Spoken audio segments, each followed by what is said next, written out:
Well, hey everybody, welcome to the Flipside. I'm Sam. I'm JT. And this is our top 5 games from 2013. Welcome from the Dice Tower. If some of you just got finished watching our bottom 5 games of 2013, and you followed the link in that description to this here video, welcome to the Flipside. Thank you for joining us. What was 2013 like for you? Rough. Rough. This was a rough one for me, and you'll understand here in a moment. The dog days of 2013. It was pretty tough. It was rough. Yep. Super Fight almost made it on the list. Super Fight. Do you remember Super Fight? Nope. No. Okay, good. I ain't never heard that game before in my life. Well, it didn't make it on, but there's a reason it didn't make it on. So Super Fight. All yeah, right. This was a rough year for me. This was not a rough year for me. I think my top 5 is, I will put toe-to-toe with just about any top 5. I think I skipped this year. Really? Somehow. Well, this one definitely has some good ones. There were a lot of good games on my bottom 5, and there were some good games on his. Yeah, my top 5, like, they're all going to be acceptable, but... Acceptable. My bottom 5, no, they were good too. Never mind, it's all good. We made it. Yep, we made it. All right, well, let's get to it. Our number's 5 to 1 from 2013. Let's go. All right, my number 5 is a game from Gale Force 9, and it is Firefly, the game. Now, this is just a pick up and deliver game. That is all this game really is. But the fact that it is set in one of the coolest universes to exist, as far as like a space cowboy western, that's exactly what this game, what this universe feels like. And there was, I don't know, it felt like, for back then, part of this is nostalgia, but that universe to me felt like it could be real. Oh, yeah. It could be real. It wasn't too fantastical. Right. It was it like... was still space. But yeah, it's still space, and it still had some weird stuff in it. But this game is just basically a pick up and deliver game where you're trying to finish contracts, you're trying to just make it in the verse. That's all you're really trying to do. And the only drawback to this game is that it tended to go really long. We're talking 3 hours. And that can weigh pretty heavy on you. Another thing that kind of went against it for me was that there were so many different people in the game. It was hard for you to get and be able to play the people that you kind of wanted to play. Sure. But it's a really fun game. And it's got a great IP, and it's a great implementation of the IP. They almost did too good of a job implementing the IP because they went so deep into the universe that you're like, well, there's not even really that much subject matter out there. There's one movie, and there's one season of, I think, 20 episodes of the IP. And because it got cut short because Fox is stupid.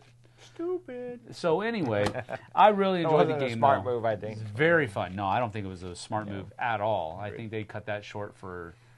Josh Whedon did a great job with that show. Anyway, and a great cast, too. Firefly, the game from Gale Force 9, that's my number 5. Nice. Well, if you're asking me the top 10 games from 2013, this one should be on there. I just haven't played it. Got it. All right. Understood. My number 5 for 2013 is one that a lot of people will agree upon, and that is Concordia from Matt Gertz. Yeah. Concordia's pretty widespread. There's a whole bunch of different versions, really different maps.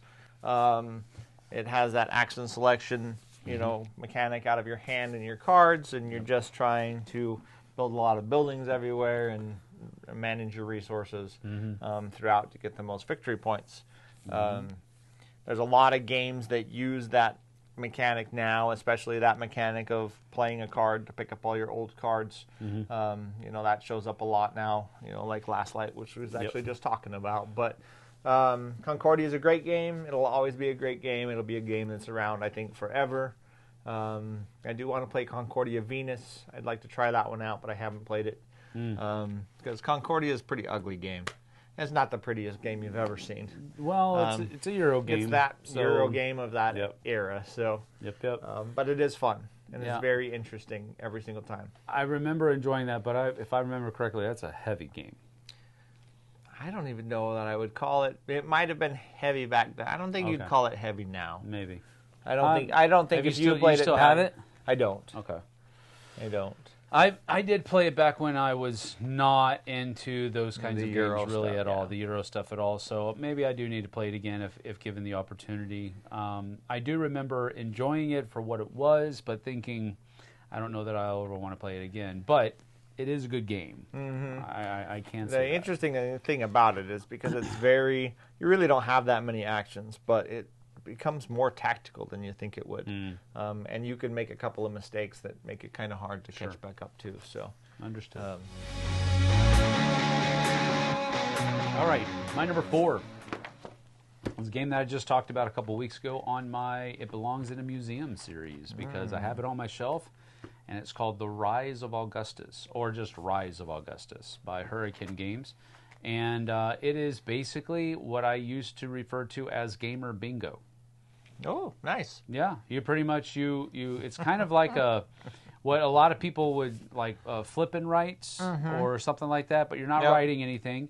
You're flipping over a thing and then, or you're pulling a tile out of a bag, basically, a token out of a bag, and that's what everybody has to add to one of their things. Gotcha. And so you're literally just trying to fill up your cards. Once you fill up a card, boom, you score it, and you can grab another card and that kind of thing. So it's got great artwork. It's Vincent Dutrait's artwork.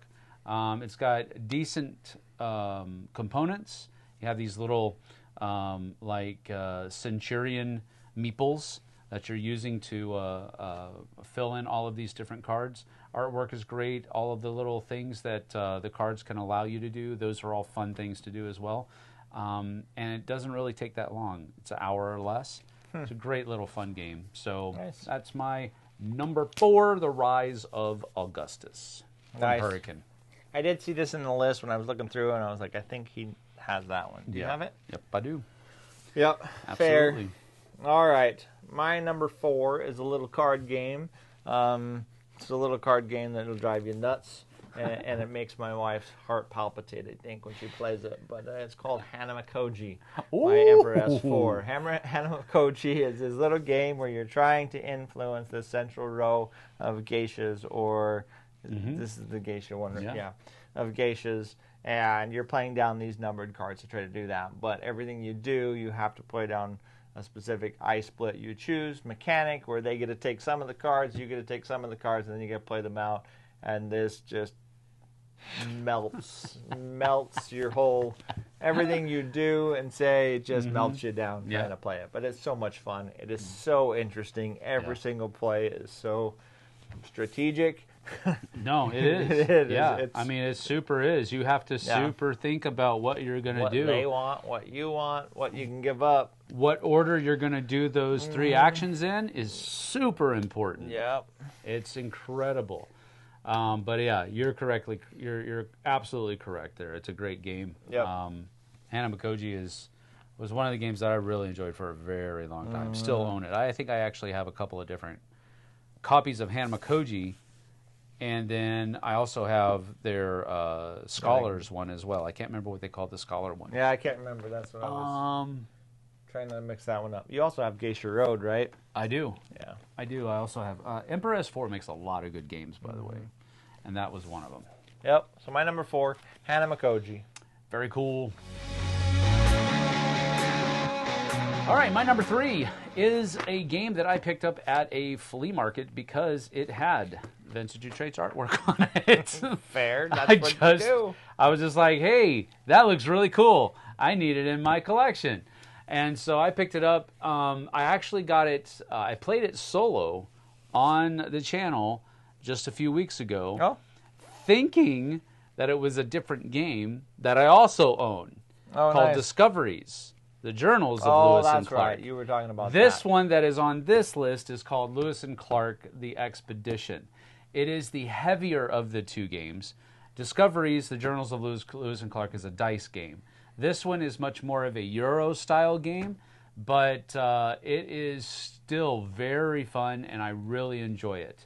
It's also a historically based game, which is one of the things that I'm usually looking for. Love the artwork. And while the mechanisms, I used to think that this game was too heavy. and it's not. Sure. It just isn't. It's just. think you I just- think that's how it There are steps. tastes change, right? Yeah. And so this isn't a very heavy game for gamers. I would not say that this is a gateway game, not even close.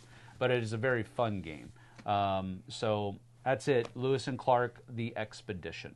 Nice. Well, I'm glad you got this one down to play then. All right. My number 3 is... All right, we'll just say it now. It is the biggest cheat that I've ever done on one of these lists. Oh, no. You know Here why? we go. You know why it's the biggest cheat that I've ever done on any of these lists?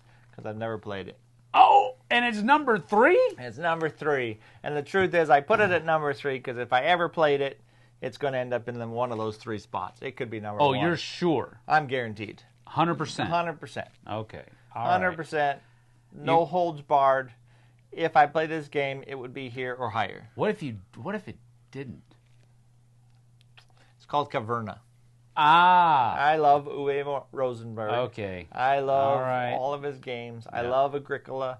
I know for a fact, I know it's a huge cheat to not play a game, but if you ask me what are the top 10 games of this, I could not. I mean, it has to be in there. And if it's not in there, then Super Fight ends up at number 10. Go look up Super Fight if you want. But other than that, Caverna, it deserves to be here. I need to get this game played. It has been on my wish list for a long time. It has been in my Amazon cart for a long time. I don't know why I can't spur $40 or $75 to get it, but I haven't. Yeah, this is my number 3. I love Agricola. I know for a fact that this is probably, it may take over Agricola for me. I could understand why. I've seen enough of it. I've read enough of it. I just haven't played it. So there you go. I apologize if that's against the rules, but this is where it goes. I'm making a note right now. It says on Sunday, April 21st, Yep. 2024, JT put a game on his top 10 Yep. that he has never played. Yep. Now you know what to give me for Christmas. I'm going to buy your number 3. Top C. I actually did write it down. All right, that's cool. He did. All right. All right. Fine That was and my dandy. number 3. All right. My number 2 is a crossover. It is. Caverna? No, I'm never. Caverna is my number 11. Oh, really? Yeah. See? That's If a it really hits- good game. if a- because it's basically Agricola with dwarves. Yeah, see? That's it. I know. I literally have read the rule book multiple times. I just have never played the game. It's not as bloated as Agricola is Yeah. either. It's like a streamlined version of Agricola, which I didn't Agricola's mind in my Agricola. top 100. Yeah, but it's Or it like was last it was year just anyways. there were too many cards, too much text. Ugh, I didn't like it. But Caverna kind of stripped some of that down. Now I And got to go buy it. I just got to dwarves. buy it just to make myself feel better about my list. Dwarves. I know. That's it. Fair. All right. So my number 2 is not Caverna. Oh, It's Hanamikoji yep. from Figured. Emperor S4. Hanamikoji is such a tense game. Every single turn, you only have 3 actions per turn, Yep. and every single action, you're like, I don't want to do this Yep. because I could be giving them the exact cards that they're going to use to beat me. And it's like that every single turn, except for the one where you flip that over and you can save a card. And you Sure. score that card at the end. That's Yep, the yep. only one. So 2 out of the 3 actions that you can do during a round are giving the other person the cards that they could possibly Choose, need. yeah. And you're just hoping they make a mistake and choose the one that you wanted them to choose. This is such a great game. Have you played the Great Split? No. I don't want to off track this. We need to play the Great Split. Okay. It has this friggin' mechanism where you do the same thing. Oh. You give your hand to somebody else and let them take half of them, and then get it back. Your whole hand. Yeah. Oh, my. Then you're taking half of this guy's hand, and you're putting your 2 halves together and then doing things. The Great All Split is, right. I played it a couple of weeks ago, a month ago, and we got to play it. Okay. It's got this Hannah Mikoji kind of thing That'll going be cool. on. Yeah. Well, I mean, that's the I split you choose mechanism Mm-hmm. is one that really like injects tension. Yes. 100%. into a game. So it's and that's basically what this is. Yeah. And it's a great game. Yeah, so it's a great game. It's my number 2. It was your number 3, I think. 4. 4. Great game. So that's my number 2, Hannah Mikoji. Excellent. My number 2 is a trick-taking game about pirates. This is my favorite competitive trick-taking game, and it came out in 2013, and that is the Skull King. Oh, Skull I knew King you liked is this. such Yeah. I love this game so much. Mm-hmm. I absolutely love this game. It is so much fun. You're just doing tricks, but there's all different kinds of rules. The pirates beat everybody. They kind of over-trump everything, but the mermaids trump the pirates, and the pirate king trumps everything, but the mermaids trump the pirate king. And then there's some bailout cards. You can just put a white flag in there to get out of a trick. Like, there's all these really cool things that you have to do, but you have to call out. You have to go yo ho ho and put your number of tricks out. I got 2 tricks. No, you don't. Yes, you do. You have to. You don't. If you don't get your tricks right, then you don't get jack for points. You have to hit right on the money with the number of tricks you do. And you play it over 10 rounds. And the first round you get 1 card. Second round you get 2 cards. So there's only 1 trick in the first round, and there's 10 tricks in the last round. So it's just a really crazy freaking game. And it's so much fun, and there's a lot of yo-ho-ho. You don't have to go yo. Yes, you do. It's in the rules. It's in the rules. And it's not, So is slapping if in it's not, you Samurai should write it Gardner. in there. You don't have to. You don't Slapping, have to I do don't it. know if that's any good, but It's not. Skull King is a fantastic game. All right. My number 1. If you guys know me, you know this one's coming. Mm-hmm. Because this is a 2013 game. This is one of the ways that I can use this game on a list, and I shouldn't get any guff about it. Because Start with a B. it starts with a B. All right. ANG, exclamation point, the dice game. Bang the dice game. I love this game. It is such a great game. It is so fun. I also enjoyed the card game. But the card game went so long sometimes. Was Bang the Dice Game 2013? Yes, I didn't see it in there. it is. Although I still don't know if I ever played. My wife still says I played it, but Now you will make me look. no, that's fine. I believe I'm you. pretty sure. I'm pretty sure. I'm looking. When I said, does it start with a B, I thought he was going to say Battlelore. Oh, well, that was on my short list. Fair. That was on my short but list. Bang the Dice Game, obviously you've talked about a But lot. yes, I absolutely have. Bang the dice game. Let me see. You I'm don't have to pretty look sure. it up, man. I'm looking it up. I don't remember seeing it on there. Yeah, Bang the Dice Game 2013. All right. See, I was right. I You were wasn't right. making I stuff was up. checking it. Ah, thank you for I couldn't have keeping me picked it. real. I couldn't have picked it anyways because You have. when I played it, I didn't remember playing it. Mel says you've played Mel it. says I played it. And Mel said you liked it too. Yep. So I'll go with what your wife said. But All right, Bang fair. the Dice game is a great game. I loved the card game. I really did. I owned the Bullet for a long, long time. Mm-hmm. And we played the mess out of that game. When Bang the Dice game came along, though, it's like this is what this game should have been from the very beginning, Nice. period. End of discussion. Nice. It is so fun. It's so fast. It does have player elimination, just like the longer game, card game does. But the game's so short, it doesn't really matter because you hang around for a few minutes, the game's over, let's start again. And that's usually how this has gone. I've played this so many times with my youth group, and some of the guys in our youth group used to love-hate playing this game because they knew it was going to be a lot of fun, Sure. but they would always be one of the ones that got ousted from the game. One of the expansions actually brings it into where when you are eliminated from the game, you become a ghost. So you actually stay in the game, and you can either help the one side or the other, depending on what you wanted to do at that point. Yeah. It was a really interesting kind of good wrench that got thrown into the mechanisms of Sure. that game. But it was one of those, I wouldn't say it's an essential expansion or anything like that, but it was a good expansion. But my number 1 is Bang the Dice game, far and away. Fair. I got to play it again so I can remember playing it the first time. But I'm sure that's a good pick. I like Bang. Mm-hmm. and you've talked about that game quite a bit. Yes, so. I have. All right, my number one. Can you guess what it is? Your number one from 2013? Yep. It's not going to be on any of your lists. It might not be. It's definitely not going to be. It's a farming game. It's you don't even like farming games. Viticulture. Viticulture. I didn't even write it down, but I remember it's on there. Yeah, viticulture. Yeah. My number one is viticulture. There's just something about this game. You can just play it over and over and over again. I play it on the app now all the time. Still, it's just a great game, and it's got a lot of different versions and variations. Yeah. But 2013 is what started it all, and we've been making wine ever since. So I don't know what. But not making any money, just playing the game. Oh, we've been making lots of money. Oh, you have? Lots of money. Okay.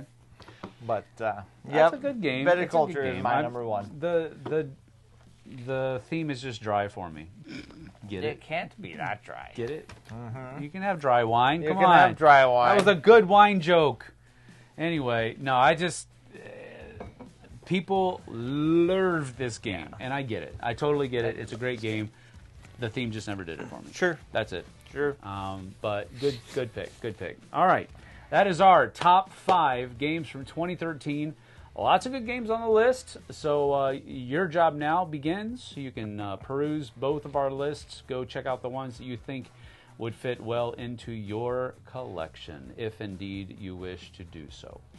So thanks for joining us. We appreciate your time, and we'll see you guys and gals later on the flip side. I don't think we've ever got 1,000 likes on a video, right? If we get 1,000 likes on this video, I'll go buy Caverna. Like that. 1,000 likes? Well, how about 100 then? Wow. All right, maybe if we get 100 likes on this video. If we get 10 likes. No, come on. It's an expensive game. It's not cheap. That's true. All right, we will see you guys later. Take it easy, y'all. Bye-bye.